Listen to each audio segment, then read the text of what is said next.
മഹാരാഷ്ട്ര രാഷ്ട്രീയത്തിലെ അതികായനായിരുന്നു അജിത് പവാർ. മത്സരിച്ച തെരഞ്ഞെടുപ്പുകളിലൊന്നും തോൽവിയറിയാത്ത നേതാവ്.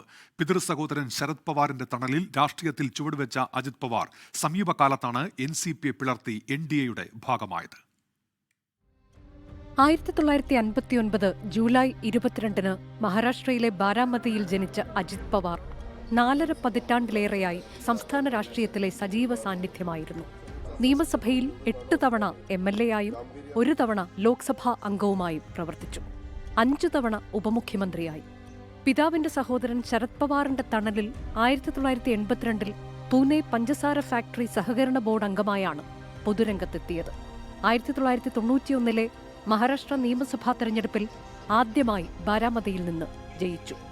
പിന്നീട് നടന്ന എല്ലാ നിയമസഭാ തെരഞ്ഞെടുപ്പുകളിലും ബാരാമതി അജിത് പവാറിനൊപ്പം നിന്നു. 2010 അശോക് ചവാൻ മന്ത്രിസഭയിൽ ഉപമുഖ്യമന്ത്രിയായി. പിന്നീട് പൃഥ്വിരാജ് ചവാൻ, ദേവേന്ദ്ര ഫഡ്നവിസ്, ഉദ്ധവ് താക്കറെ മന്ത്രിസഭകളിലും ഉപമുഖ്യമന്ത്രി സ്ഥാനം വഹിച്ചു.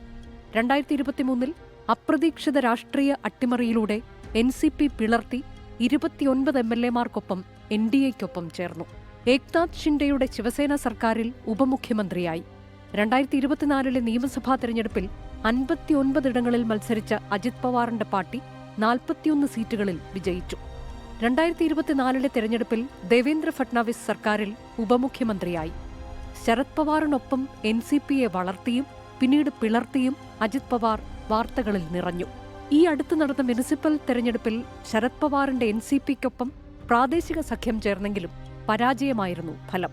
ശരത് പവാറിനൊപ്പം അജിത് തിരികെ എത്തിയേക്കുമെന്ന അഭ്യൂഹങ്ങൾക്കിടെയാണ് വിമാന ദുരന്തത്തിൽ അപ്രതീക്ഷിത വിയോഗം. Research desk 24.